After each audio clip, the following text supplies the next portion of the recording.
Apparently, some right-wingers are trying to claim that Adolf Hitler was not a nationalist. A good example of this would be that infamous clip of Candace Owens making this exact claim. The modern right quite likes nationalism and wants to distance it from one of the most infamous people in history. They may want to distance nationalism from Hitler and the Nazis, but they will not be successful. Primarily because it is overwhelmingly obvious that they are wrong in their assessment of Adolf Hitler and his Nazis. Nationalism is a tribalist ideology based on allegiance to a particular nation of people, a particular in-group. Nationalism in action looks like an in-group pursuing their interests to the detriment of other groups, or at least their perceived interests to the detriment of other groups. There are some shades to this. Nationalism can lead to anything from some lightly exploitative trade to slavery and genocide. The more extreme the nationalism, the more likely it is to lead to slavery and genocide, as it represents the in-group being put in front of out-groups, to the point that these out-groups are viewed as either worthless or only useful so long as they offer material benefits to the in-group. This is of course a diseased ideology.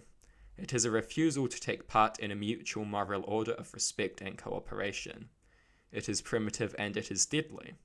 Most importantly, it is the ideology of Adolf Hitler and the Nazis.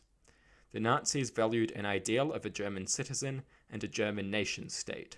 Their ideology was founded on delusions of an ideal German nation-state.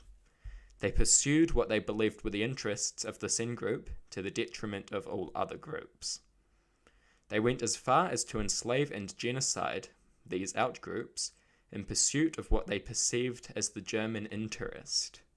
Their propaganda and ideas were extensively founded in making a stronger, more ideal German nation.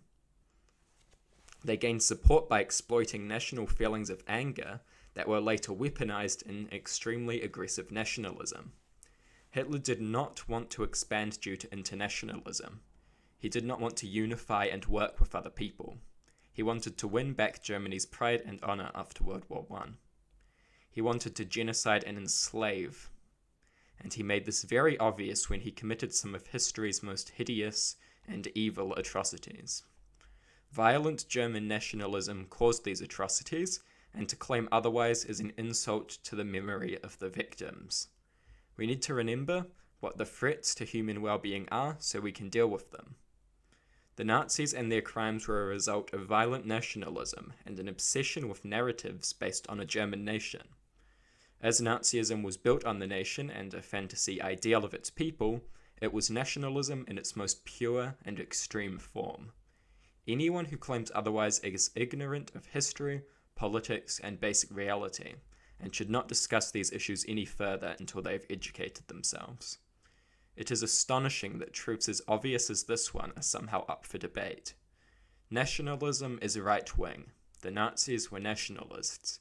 The Nazis were right-wing. It is that simple. Right-wingers need to stop with their disingenuous attempts to distance themselves from the most vile and extreme forms of right-wingism.